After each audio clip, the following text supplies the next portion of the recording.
Gostaria de explicar um pouquinho da dinâmica do evento de hoje. Após a minha fala, vocês já têm um título ali, teremos o espetáculo da Daniel Amaro, a reminiscência dos tambores do corpo, tá bem? Então, após minha fala, teremos o espetáculo, em seguida, ficaremos aqui no palco eu e o Daniel, para que vocês possam fazer comentários, perguntas, tá bem? Então, vamos tentar dar um caráter bastante informal mesmo. Pode passar a próxima? Bem, então eu gostaria de falar de 3 temas que nós estamos trabalhando nos últimos 10 anos, com relação ao que a gente chama de diáspora africana, local na metade sul do Rio Grande do Sul. Um deles é bastante doloroso. Aliás, a minha vontade hoje, depois de só no papel de 15 anos de profissão, é desaconselhar os jovens a estudar esse tema, porque é um tema com muito sofrimento humano. Então, a gente vai ler algum texto de história da escravidão nas Américas, sempre há algo sombrio e inusitado a ser descoberto, porque realmente é um tema com muita dor, com muito sofrimento humano, não é? E um deles é esse tema que nós chamamos de paisagens carcerárias. Então, vou tentar mostrar para vocês que, claro, não só as charqueadas da região de Pelotas, mas na verdade todas as plantations do Canadá até o topo do Rio Grande do Sul, onde houve trabalho escravo, as materialidades, a organização do espaço que permitia a produção de açúcar, de tabaco, de arroz, charque, no nosso caso, eles são sistemas prisionais. Isso não sou eu que estou dizendo, toda uma literatura, mas pessoas que visitaram as charqueadas no século XIX falaram exatamente isso. Tá bem? Vocês verão isso. O segundo tema é o que nós chamamos de paisagens alternativas. Então, claro, como eu disse há pouco, há uma grande dose de sofrimento humano, não é? Na experiência afrodiaspórica, não é? Na vida dessas pessoas, ainda há muito sofrimento? Não há? Não vamos aqui, como se diz informalmente, chover no molhado. Só que também há muita poesia, eu diria, a partir da experiência dessas pessoas, não é? Porque, mesmo vivendo em regimes carcerários, em paisagens carcerárias, elas conseguiram constituir, inventar paisagens alternativas. E é disso que, de alguma maneira, trata a arqueologia da diáspora africana, ou seja, ela estuda, a partir de objetos e de paisagens, os processos de transformação e resistência das populações afrodescendentes, africanas e, posteriormente, afrodescendentes. De maneira que aquilo que a gente chama de diáspora africana continua ocorrendo na contemporaneidade. Tá bem? Finalmente, a pergunta é: o que é que nós fazemos com essas evidências arqueológicas, com o nosso trabalho? Uma vez que nós trabalhamos num tipo de sítio que é classificado pelos estudiosos de patrimônio, principalmente... Gente, estou falando muito rápido? Não. Tá bom assim? É classificado por aqueles que estudam o patrimônio cultural afrodescendente como lugares de sofrimento. Então, um exemplo, há muitas pessoas que moram em Pelotas, são afrodescendentes, e não vão às charqueadas. São lugares intoleráveis para elas, não é? Esse é um estudo a ser feito, inclusive, não é? Conversar com essas pessoas e começar a entender por que elas não entram naquele lugar, não é? Porque traz uma série de recordações, podemos especular assim, não é? Que remetem ao sofrimento dos seus antepassados, não é? Por outro lado, é um lugar de sofrimento, mas também é um lugar sagrado. É um lugar onde essas pessoas, efetivamente, continuaram, deram seguimento às suas concepções sobre o mundo, sobre a natureza, aquilo que nós chamamos de cosmos, ou cosmologia, ou seja, a relação que nós, humanos, temos com a natureza, e a interpretação sobre a natureza, sobre o nosso cuidar do mundo, não é? Então, esse é um sítio, vocês verão, em que nós podemos identificar práticas espirituais, práticas sagradas. Nós temos o Ilu aqui, que, não há dúvidas, a gente pode associar à história do que nós chamamos de Batuque, essa grande filosofia e religião inventada nessa região e chamada Batuque. Tá bem? Então, o que nós fazemos com isso tudo?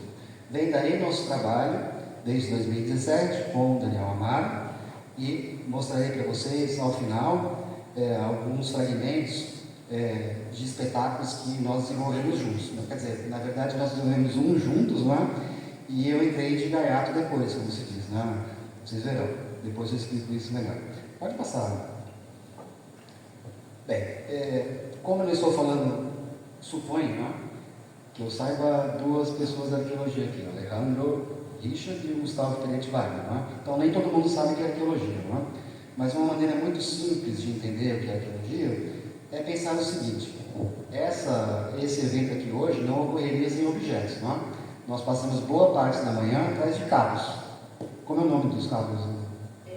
P10, sei lá, coisas que eu desconheço. Mas imagine, um simples cabo pode colocar a perder um evento. Vocês já entenderam o que é arqueologia, não é? Preciso seguir? Ou seja, é a relação que, sei lá, filosoficamente a gente chama de dialética, não é? O jogo dos contrários, que proporcionará a nossa existência. Sem objetos nós não estaríamos vivos. E isso tem uma história. E é isso que a arqueologia estuda. Digamos, os nossos ancestrais, nós somos classificados pela biologia como Homo sapiens sapiens, não é? Se eles não tivessem inventado os objetos, nós não estaríamos aqui hoje. Correto? Então, isso é parte do que eu chamo de tecnologia ancestral e o que isso tem a ver com o estudo de arqueologia da diáspora africana. A próxima. Bem, esse sociólogo, William Dubois, em 1902, foi o primeiro negro a entrar em Harvard, né? Conseguiu se formar em sociologia em Harvard e ele escreveu um livro chamado As Almas do Povo Negro. E ele disse que as experiências das pessoas negras nos Estados Unidos são atravessadas pelo que ele chamou de linhas de cor. Não é? Claro, ele estava vivendo uma legislação do sul dos Estados Unidos, não é? Que se chamava Jim Crow. Todo mundo sabe o que é, né? Já viram o filme Mississippi em Chamas? Não é? É a separação de espaços públicos entre negros e brancos. Bebedouro. Bebedouro para brancos. Bebedouro para negros. Banheiros para negros. Banheiros para brancos. Entendeu? E isso ele chamou de dupla consciência da modernidade. Porque o tráfico de escravos criou uma série de estilos de liberdade e pensamento político. Então, boa parte do nosso vocabulário político, das nossas ideias de resistência, existem no mundo ocidental graças a essa travessia do Atlântico. Tanto que algumas pessoas afrodescendentes usam essa metáfora, não é? A sensação que eu tenho é que meu corpo continua atravessando o Atlântico. Então, são essas experiências de transformação e resistência que estuda a diáspora africana como um todo, como um campo de estudo.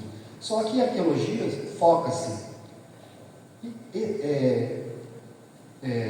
especialmente nas materialidades dos sistemas escravistas e naquilo que eu chamo de tecnologias ancestrais, ou seja, o que essas populações inventaram para continuar vivendo, com quais objetos elas se relacionaram, como elas reinventaram o mundo a partir dessa experiência atlântica.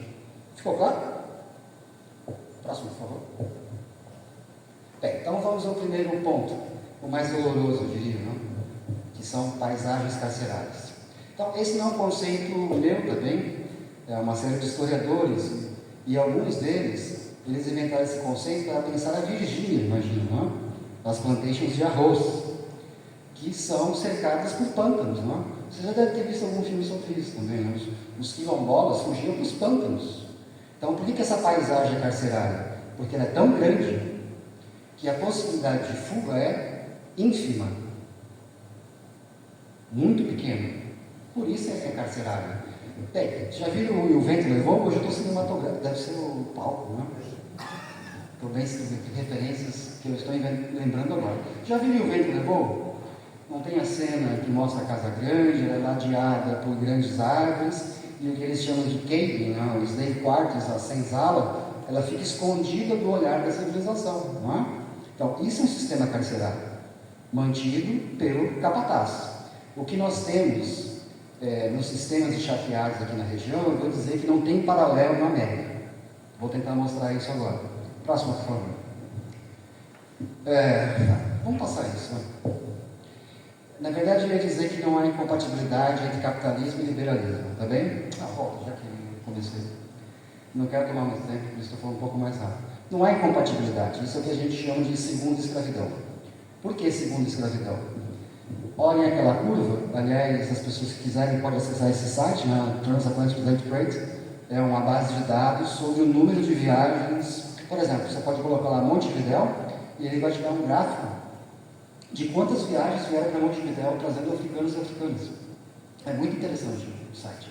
E aí o que ele mostra? Que no auge do liberalismo, ou seja, 1808, esse é o pico do tráfico de escravos. Uma conclusão possível é que não haveria independência das Américas sem o dinheiro do tráfico. Não haveria pensamento liberal sem a escravização de pessoas, porque isso se tornou, por exemplo, na obra do Melville, não é? Que escreveu o Moby Dick, não é? A metáfora de que ser livre é não ser um negro da Guiné. Então, é como se olhassem as populações afro-americanas, no caso do Melville, como um espelho. Bem, eu não sou ele, logo eu sou livre.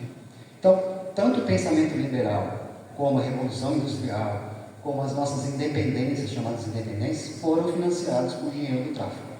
Essa é uma evidência. A segunda é que, já falamos do sofrimento, a imagem mais comum. Há uma pergunta muito comum, por exemplo, em certos momentos na nossa região aqui, a população escravizada é muito maior demograficamente, não é, do que brancos. Por que não fugiram, não é? Essa é a pergunta. A resposta mais imediata é devido à repressão, não é? Ser escravo, principalmente ser vilipendiado, não é? Vilipendiar, o que significa do ponto de vista jurídico? Profanar um corpo morto, profanar a religião do outro. Tá bem? Então, ele é principalmente alguém que está em uma ordem social, é um vilipendiado, então é alguém que pode ser colocado a ferros, pode ser torturado, pode ser castigado. Tudo isso explica a manutenção do sistema escravista. Só que há o que a gente chama de sistemas de vigilância. Então, essas materialidades, a forma como as fazendas estão organizadas, planteixos e as charqueadas, são os sistemas de vigilância. Por isso a gente chama de segunda escravidão, e pode passar a próxima. Bem, como eu dizia ao princípio, esse é um comerciante que passou aqui pela cidade, quer dizer, aqui, perdão, não estou em Pelotas, não, que passou por Pelotas e disse isso aí. Então eu não estou inventando, não. Isso foi o que ele assistiu, uma charqueada bem administrada ao sistema penitenciário. Bem, mas isso é uma frase de um livro.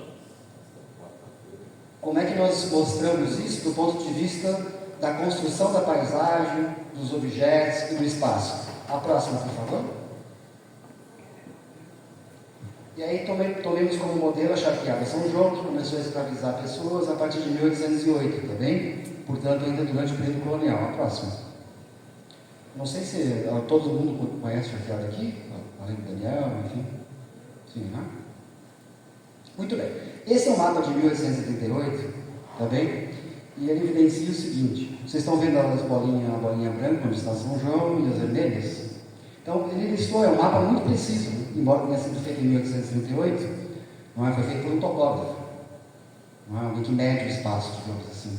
Então, o que nós vemos, não é? Entre o canal São Gonçalo e o Arroio Pelotas, ali existiram uma média entre 38 e 40 charqueadas que funcionavam a pleno vapor, ritmo fabril, até 1870, mais ou menos. Né?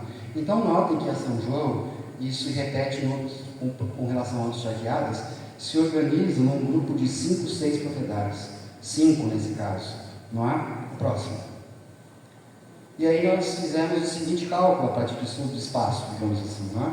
A distância média entre uma casa grande hoje, gente, não chama de casa colonial, é casa grande mesmo, tá? É de 500 metros. Então, isso aqui nós chamamos no projeto de topografia da vigilância, não é? Porque entre uma casa grande e outra, se a distância é de 500 metros, isso significa que o dono da São João ajudava o dono da Santa Rita, sua propriedade vizinha, num processo de vigilância do trabalho e do cotidiano de quem estava escravizado. Ou seja, há um sistema distributivo, óptico, digamos assim, de controle social. Então, essa é uma boa definição para a escravidão. Escravidão é, principalmente, controle social. E a possibilidade de reproduzir as relações de desigualdade social também. não é? Ele é um sistema que naturalizou a desigualdade a partir da cor da pele. Isso que é o que alguns cientistas políticos e sociólogos chamam de pigmentocracia. Ou seja, as oportunidades, seja de trabalho, seja de estudo, enfim, nossas vidas acabam sendo determinadas pela nossa quantidade de melanina, digamos assim. E isso tem uma história, que está ligada ao que nós estamos chamando de paisagens carcerárias. As fazendas, as plantations, rotinizaram, organizaram o espaço racialmente, portanto, rotinizaram e naturalizaram a própria ideia de raça. Quem deve trabalhar, quem deve supervisionar o trabalho e quem deve enriquecer com esse trabalho. Por favor. Bem, então, há uma topografia da vigilância, um sistema de distribuição dos olhares dos escravizadores ou charqueadores, mas há também um processo de vigilância que é em microescala. Então, aqui vocês têm uma foto aérea feita por um drone que mostra essa microescala da charqueada São João. Me aproximarei aqui da tela. Então, notem. Casa Grande, tá bem? Não há incompatibilidade entre capitalismo, liberalismo e escravidão. A própria casa é uma metáfora sobre isso, não é? Há duas categorias centrais do pensamento, que é mais de duas, óbvio, não é? Mas há, pelo menos, duas categorias muito importantes do pensamento liberal, que é a ideia de público e privado, não é isso? Então, notem, quem aqui hoje construiria uma casa com um espaço que é público, com escritórios, não é? Que era a parte da frente da casa de São João, a partir da qual ele não só recebia tropeiros, outros comerciantes, como o próprio Nicolau Drick, cuja citação nós acabamos de ver, mas daqui ele enxergava todo o cotidiano do processo produtivo do charque. Ou seja, era um lugar onde ele quase tem uma luneta, digamos assim, é um olho estendido para o cotidiano do trabalho. Estou sendo claro?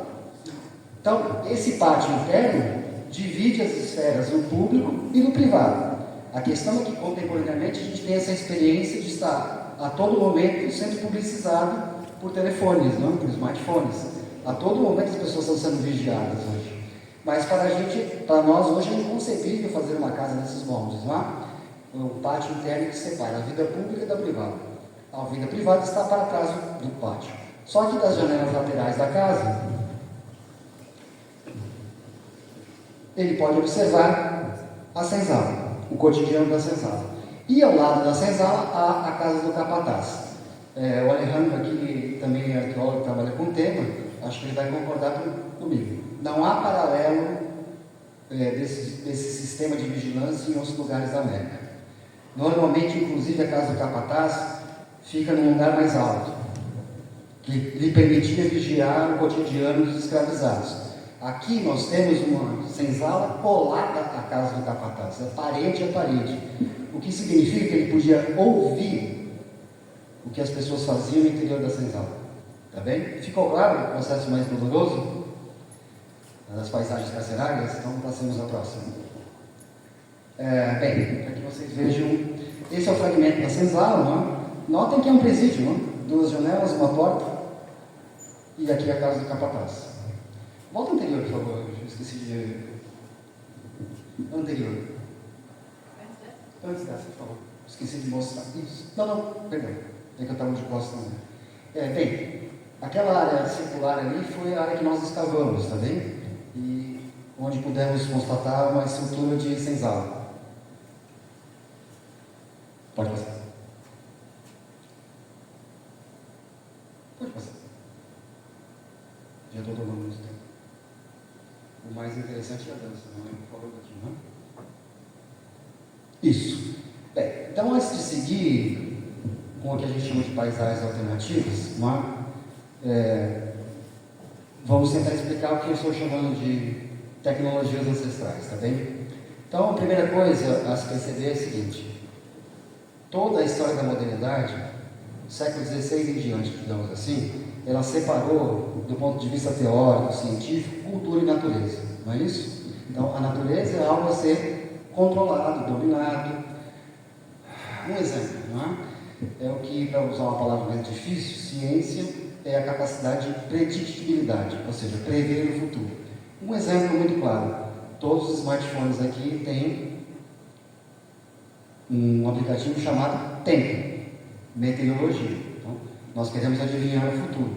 Mas isso faz parte desse processo, desse pensamento colonial, não é? Que separa cultura e natureza. Então, pode-se criar 500 cabeças de cabra, matá-la para fabricar charque. Não é? Eu costumo brincar que, se pudessem, os charqueadores engarrafariam a alma dos bois e venderiam como se fosse um remédio. Lembra do emplasto das cubas, de memórias póstumas das cubas, não é? Se pudessem, fariam isso. Então, essa ideia que perpassa a história da modernidade e que nos leva à tragédia ambiental de hoje, que separa cultura e natureza. E isso não existe em cosmologias africanas, não há essa separação. Não é? Até a noção de indivíduo é muito problemática. Essa noção liberal, do pensamento liberal. O indivíduo é a comunidade, não é? E a comunidade pode incluir as pessoas que já se foram mortas, elas continuam conosco, não é? De modo que essas, o que eu chamo de tecnologias ancestrais, colocar os objetos em ação para fundar lugares. Então, isso é comum entre, eu estou simplificando, por favor, né? Isso é comum entre os bantus, não é? O que eles chamam de muntu, é comum entre matrizes, simplificando muito, Jeje, Nagôs, ou Yorubás, que é a noção de axé, não é isso? Então, axé é um comando espiritual que movimenta o mundo. E ele só movimenta o mundo porque ele depende de uma série de arranjos de objetos, uma série de preceitos. Então, essas pessoas, historicamente, não separam cultura e natureza, elas são parte da natureza, assim que elas se entendem. Não é, muito? Então, para muitas pessoas aqui, eu estou falando o óbvio ululante, como diria Nelson Rodrigues, não é? E a mesma coisa para o Vodum, não é? Então, são objetos que não, para serem interpretados arqueologicamente ou antropologicamente, as chamadas filosofias da representação não servem. Então, se eu tenho um assentamento, digamos, para Exu, ele não representa Exu, e isso é que eu estou chamando de tecnologia ancestral, e elas têm uma história. Elas continuam sendo transformadas, não é? Então, ficou claro? Então vamos às paisagens alternativas, finalmente. Para definir o que é paisagem alternativa, não basta que eu, Gustavo, que também é da equipe, definamos as tipologias do que nós encontramos. Nós trabalhamos com as comunidades, o que a gente chama de etnografia. Então nos interessa fazer, acho que a palavra é essa, né? O confronto entre a literatura arqueológica, a literatura da diáspora africana e como as pessoas que são do Batuque ou são da Umbanda interpretam aqueles materiais. Então, é uma maneira de, digamos assim, pluralizar essas tipologias. O que é bastante complexo, eu sei disso, mas está de acordo com o próprio espírito da antropologia e da arqueologia, uma vez que ela estuda a diversidade humana, a diversidade cultural. As pessoas olharão para os objetos e terão interpretações diferentes. E o que nos interessa é isso, não é? Como vocês verão na última parte. É isso que nos permite transformar a arqueologia em arte, em dança. Tá bem? Vamos ver se eu consigo ser claro. Já estou me caminhando quase para o final, gente. Prometo. Bem, então aí nós temos as fundações de uma senzala, da escavação, e uma área associada a ela, na face norte, dessas estruturas que são de alvenaria, não é? Que é uma espécie de playground para arqueólogos e arqueólogos. Não é? Os arqueólogos chamam essas áreas de lixeira arqueológica ou áreas de refúgio. E aí é importante entender que o lixo também é cultural, não é isso?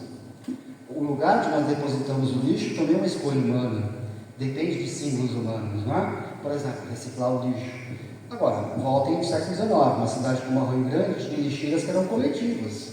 E de certa forma essas lixeiras eram ecológicas, não é? Porque não tem uma série de detritos e química dos nossos lixos contemporâneos. Então, na senzala também as pessoas cavavam um buraco, lançavam restos alimentares, louça quebrada, enfim, uma série de objetos. Por isso que é o playground da tecnologia, porque são pacotes e camadas com muita informação sobre a vida cotidiana das pessoas. Fui claro? Para não arqueólogos também? Muito bem, aí já nem Gustavo sabe. Vamos lá. Então, o que esse trabalho de pluralização de classificações nos tem levado? Então, segundo a Regina Nogueira, que vocês conheçam, né? Ela é uma médica e líder do movimento Bando Nacional, ela disse: isso não é lixeira arqueológica, isso é ofensivo. Se chama boca da terra tapada. Porque assim como as pessoas comem, os orixás também comem, a natureza também come. Então eles estavam alimentando a terra. Próximo exemplo de paisagens alternativas. Bem, esse requer muita responsabilidade até para escavar, não é? Porque a gente está vendo um assentamento, tá bem? A princípio é um aglomerado de ferros que se reuniu quimicamente no solo com o passar dos anos, ou se amalgamou, para usar uma palavra, um verbo mais rebuscado, não é? O que são esses metais? Arcos de barris. Então, isso é uma grande metáfora da diáspora africana. Porque o barril, pensemos bem, é uma espécie de container do século XXI, não é? É por onde se trafegam todas as mercadorias, por exemplo, smartphones, não é? Eles vêm também para o container, não é? E a fabricação do smartphone requer a ligação de geografias distantes com matéria-prima de diferentes lugares e normalmente o meio de transporte ainda é o container. Então, o chá que ia em barril, várias mercadorias chegavam em barril. Então, essas pessoas pegaram o arco de barril e colocaram na fundação da senzala. E aí nós estamos falando de tecnologia ancestral. Vou simplificar um pouco, mas, grosso modo, as pessoas classificaram esse aglomerado de metais como um assentamento para Ogum, a divindade da metalurgia. Não é preciso dizer da importância histórica de Ogum e da metalurgia para que nós estejamos aqui, não é? Então, Ogum, dentre outras coisas, era agricultor, inventou enxada, uma série de instrumentos que possibilitaram a proliferação ou a extensão das roças de inhame, por exemplo. E sem isso, sem comida, ninguém estaria aqui, não é? Então, esse é um exemplo que eu chamo de tecnologia ancestral. Mas numa camada logo acima, nós temos um cadeado aberto, não é? E uma chave. Chave é a ferramenta de quem? Exu, o Bará. Mas o curioso é que esse cadeado foi encontrado aberto. Então, digamos que ele é um símbolo de resistência e uma expressão simbólica, portanto, da liberdade humana. Olha, eu estou preso, mas eu enterro esses... Lançaram o axé. Ficou claro? Vamos à próxima, por favor. Bem, e aí, o que eu chamo de tecnologia ancestral tem uma história, tá bem? Quero dizer, as pessoas que interpretam conosco esse material, elas têm uma memória, agora vou usar uma palavra mais pedante, uma expressão mais pedante, elas têm o que os antropólogos chamam de teorias nativas. Não, elas têm uma memória de como fazer um ritual, não é isso? De modo que, veja, esse é o único monumento negro da cidade de Pelotas, não é? Que é o Negrinho do Pastoreio, e talvez seja atinente mais a um folclore gaúcho, né, José Simões Lopes Neto, do que uma homenagem propriamente à herança afrodescendente da cidade. Mas notem que as pessoas ritualizam o Negrinho do Pastoreio. Não há? A próxima, por favor. Então todos sabemos, até pelo conto de José Simões Lopes Neto, que o Negrinho do Pastoreio era devoto de Nossa Senhora, e quando se dá uma moeda para ele, ele acha coisas perdidas. Né? Eu gosto de pensar que o Negrinho do Pastoreio era arqueólogo, porque exatamente ele vai buscar coisas perdidas que para a maioria das pessoas está invisível, não é? O que é fazer uma escavação arqueológica, não é? Mas notem que há vestígios de velas, etc. E as pessoas continuam ritualizando no Negrinho do Pastoreio. E notem a próxima foto. Olha o que elas utilizam. Um cadeado. Tá bem? Então, a gente precisa tentar, e essa é um pouco da função da nossa profissão, não é? Por favor, a próxima. Que um cadeado não é só um instrumento para trancar pessoas, não é só para trancar a senzala. No que se refere a São João, nós temos mais de um processo crime, não é? Infelizmente, quem estuda escravidão sabe que ela é vilipêndio também pela memória que ela criou, não é? A maioria dos documentos que que a gente pode conhecer o nome das pessoas, elas vêm de processos crimes, não é? Então, uma pessoa escravizada na São João, mais de uma, por 2 ocasiões, matou um instrumento cortante, não se diz que é faca, um instrumento cortante, o capataz, exatamente a hora que ele foi colocado a ferros, ou seja, trancado dentro da senzala. Não vou entrar aqui. E reagiu. Mas esses cadeados estão ali no Museu Histórico Farroupilha, não é? Então, o que eu quero ressaltar com isso é que um cadeado, nas cosmologias africanas, eles não significam apenas o trancamento, significam também a libertação. E isso tem que estar nos museus, não é? Vocês estão de acordo comigo? Mais ou menos. Vamos lá. Estou acabando. Bem, aqueles assentamentos foram feitos em condições de escravidão, tá bem? Só que esses herês, eles têm 35, 40 centímetros, mais ou menos, aí me corrijam. O de cá é para o Batalá, o outro é Exu. Eles foram aprisionados, roubados pela polícia em 1880. Não sabemos se em Rio Grande, em Pelotas ou Porto Alegre, não é? Mas eles foram gestados na macro-região do Batuque, tá bem? E estão lá no Museu Etnológico de Berlim. E o ano passado eu tive a felicidade de ir lá estudar esses objetos, não é? Então, isso nós estamos chamando de paisagens alternativas também, não é? Algumas pessoas aqui saberão que um herê não é para um assentamento, é para cerimônias, vamos chamar de pública, não é? Em lugares, em espaços abertos.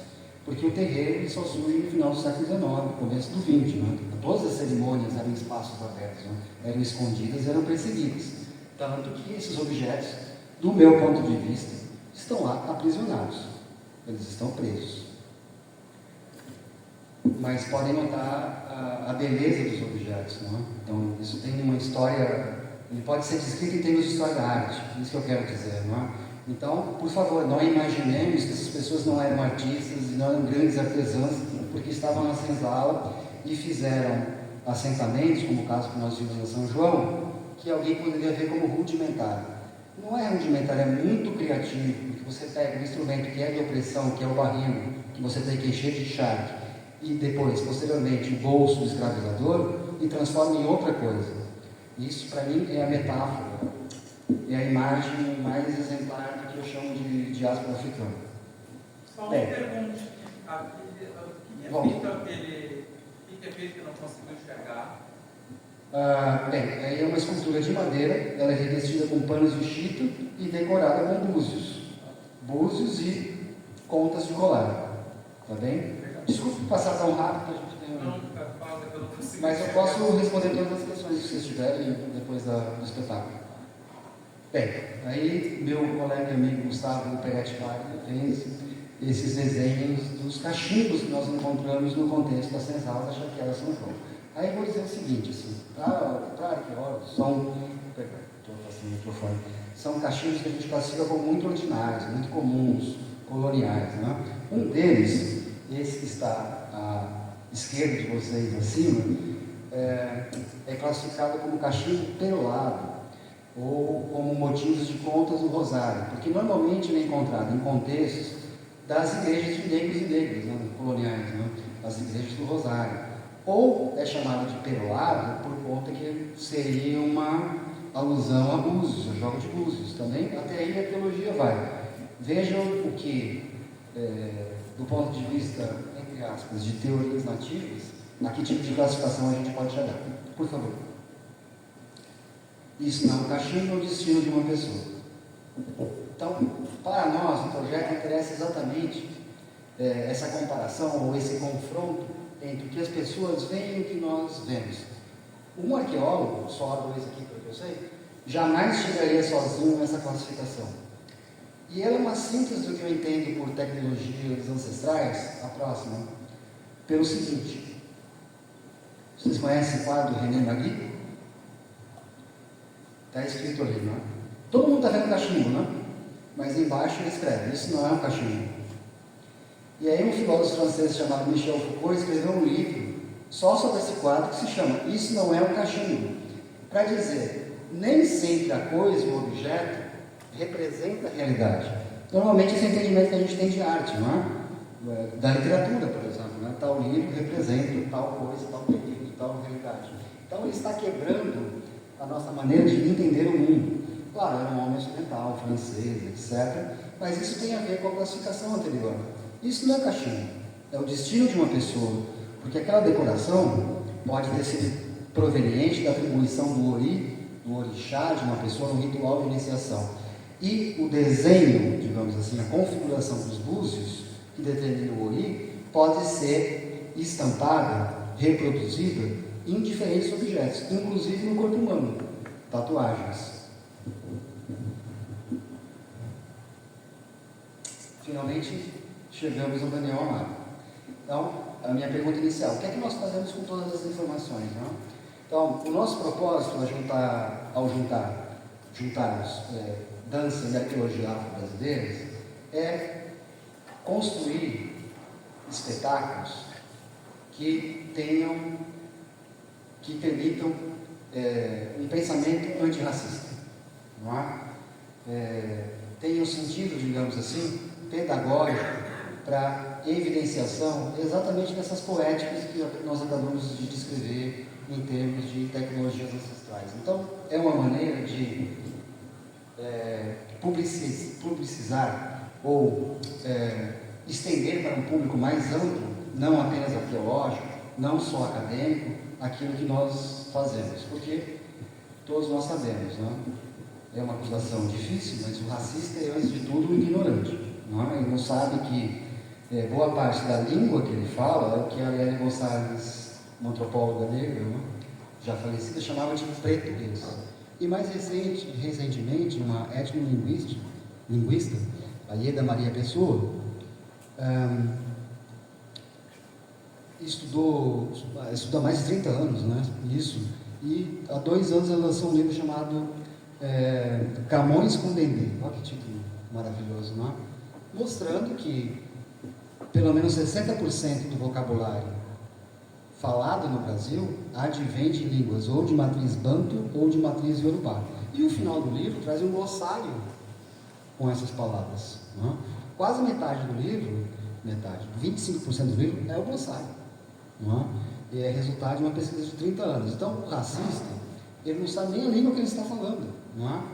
Então, há essa necessidade ou dever, ou ação política, que nos leva a tentar transmitir esse conhecimento por meio de outras linguagens que não sejam a nossa, não é difícil, empolada, acadêmica, enfim. Vamos lá. Então, aí nós temos algumas experiências. Esse na verdade, é um roteiro, uma concepção, direção, coreografia do Daniel Amaro, a Dança dos Orixás, não é? E então, como é que a arqueologia entrou nisso? Com uma exposição que nós chamamos o Encantamento do Mundo, em que nós apresentamos os objetos, alguns objetos, os cachimbos, por exemplo, provenientes da senzala da Charqueada São João. E eles estão no lugar do espetáculo que se chama Portal, não é? Que mostra exatamente essa intermediação entre objetos e pessoas, objetos e o sagrado, não é? E é um espetáculo em que os orixás tomam a charqueada. O verbo é esse, tomam a charqueada. Exu, por exemplo, fica na porta. Oxum, à beira do arroio. E uma atriz apresenta o espetáculo, apresenta os orixás, e quando chega no portal, esses são os objetos dos meus antepassados. Bem, e aí começamos a dança. Essa é uma foto de 13 de maio, mas nós não comemoramos o dia da abolição, porque ela não ocorreu ainda, não é? A abolição não ocorreu ainda. Comemoramos o dia dos pretos velhos. Aliás, temos uma aqui. Bem, esse é um espetáculo, desculpem se eu fico um pouco emocionado, porque realmente foi um dos momentos mais emocionantes da minha vida. A gente conseguiu levar esse espetáculo para dentro do Teatro Guarani. Eu sei que há teatros mais grandiosos no mundo, mas para a gente é um lugar muito simbólico, não é?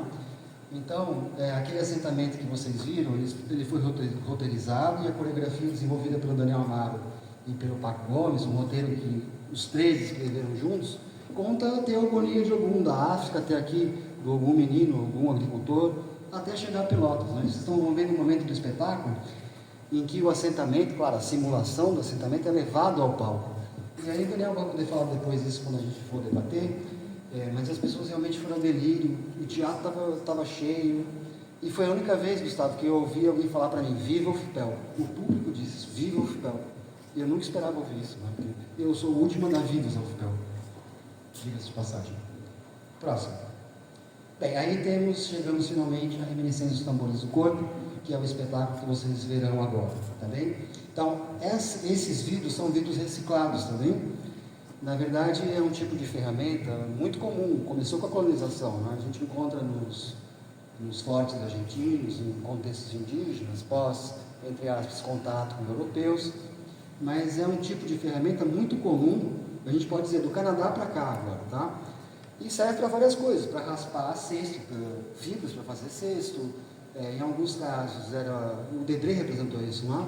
Pessoas fazendo a barba com vidros lascados, pessoas negras, não é? Não se pode descartar significados espirituais, digamos assim, para esse tipo de artefato, mas para não me alongar, não falarei muito sobre isso, tá bem?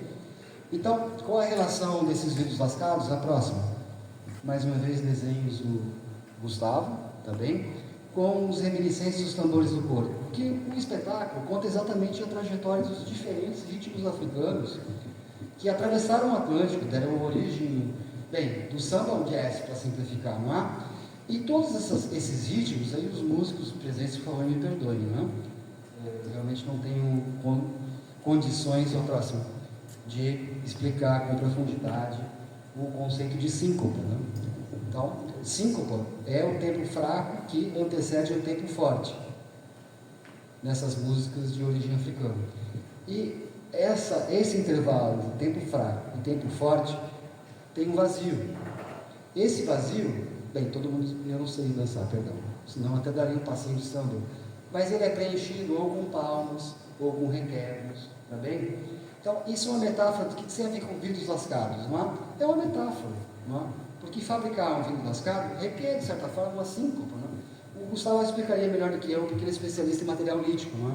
Então, construir uma ferramenta requer um determinado ritmo, um intervalo de tempo. Não explicava esse recurso sonoro, isso ficou bom, né? Requer um tempo vazio a ser preenchido. Então, deixo vocês agora, finalmente, com o espetáculo Reminiscência dos Tambores do Corpo. Hoje não vieram os vidros, espero que numa próxima ocasião nós tenhamos a oportunidade de trazê-los.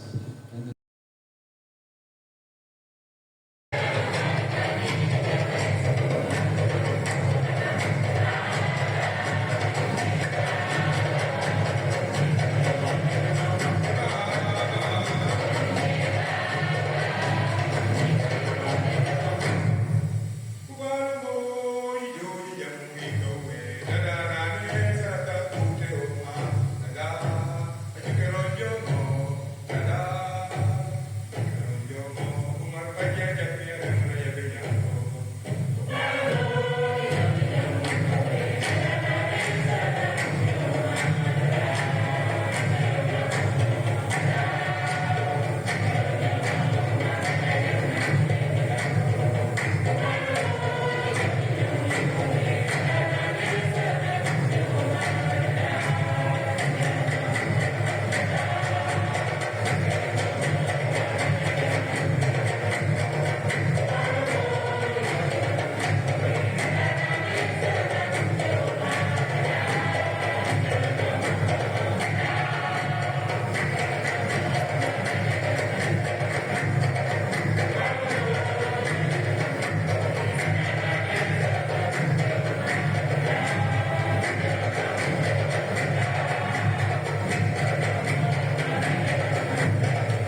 Deus.